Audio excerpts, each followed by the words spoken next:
Hi, everyone. Welcome to our Wednesday encouragement and Happy New Year. Hope you had a great Christmas and New Year's. Here's a would you rather question to ponder for a moment. Would you rather be told something great is happening to you and then find out it wasn't? Or would you rather be told something catastrophic is going to happen that doesn't? Think about that for a second, and we'll hear about a couple of real-life examples of that. But I want to take a moment to let you know about a couple of things that are coming up at Cherry Avenue. On Sunday, January 22nd, we're having our children's ministry open house after the worship service.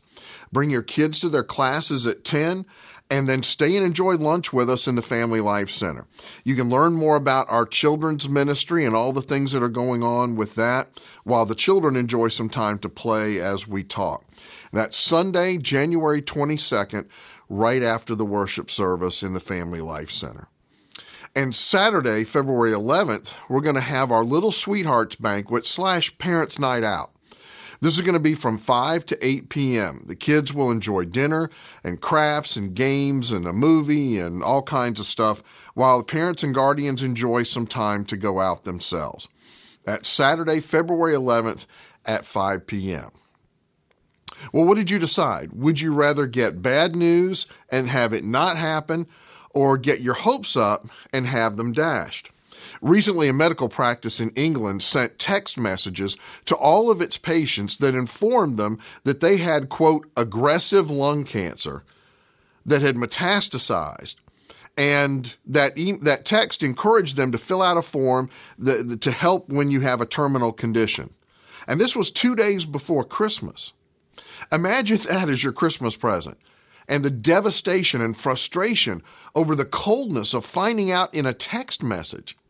For an hour, folks stared death in the face until someone caught the mistake and sent a follow-up text.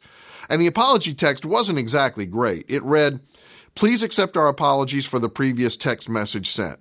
This has been sent in error. Our message to you should have read, 'We wish you a very Merry Christmas and Happy New Year.'" Yeah, I make that mistake all the time. I can't tell you how often I've meant to text Merry Christmas, but autocorrect changed it to "You have terminal cancer." Can you imagine? Now, can you imagine getting an invitation to play in the Masters golf tournament? Scott Stallings did. A week or so ago, he got an envelope delivered that had a beautiful invitation to play in this year's Masters tournament. I would give anything to be able to play Augusta National Golf Club anytime.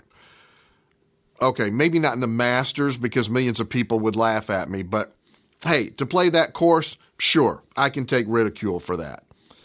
The problem is that the invitation was for another Scott Stallings, the one who's actually won 3 times on the PGA Tour.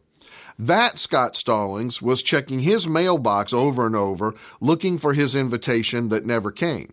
It went to Scott Stallings, the real estate agent.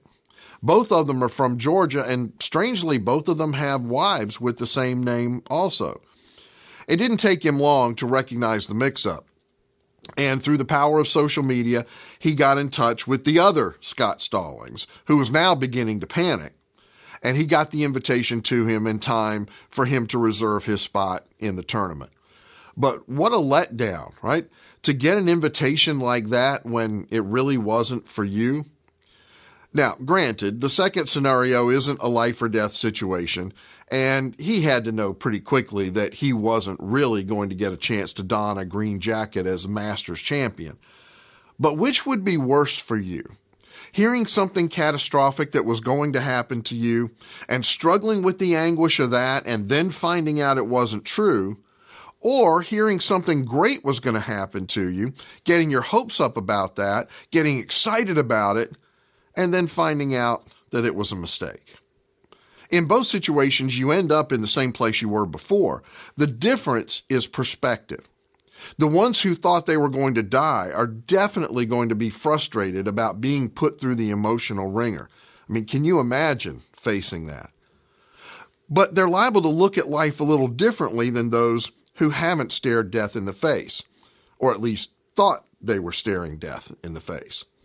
One of the incredible blessings of being a Christian is being able to face life with an eternal perspective. When you recognize that God has saved you from the guilt of your sin and you have eternity in heaven to look forward to, it gives you an incredible amount of perspective about life here and now. You're able to look at things and stay on more of an even keel. And Scripture is full of teaching designed to help us live with an eternal perspective. James 4 reminds us that life is like a vapor. It's incredibly short, so we need to focus on what's important while we're here. Matthew 6 tells us that the things of this world, whether it's stuff like cars or houses or pleasures, they don't last. So we need to keep focused on the things that are eternal.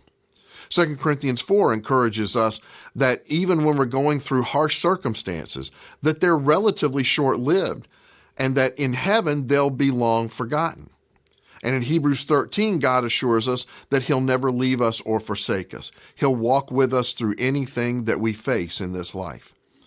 When you've instilled these truths in your mind, it's incredible the perspective it gives you when you're faced with both the ups and the downs of life. You learn to enjoy and be grateful for the highs, and resolute and steadfast through the lows, knowing that God is with you and this too shall pass. The patients of that clinic in England might be frustrated that they got a scare, but at least they don't have terminal cancer.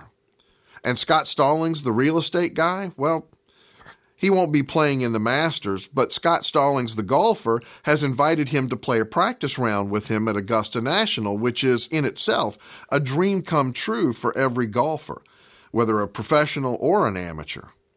Maybe I should change my name to Tiger Woods and see if I can mistakenly get the real Tiger's Masters invitation.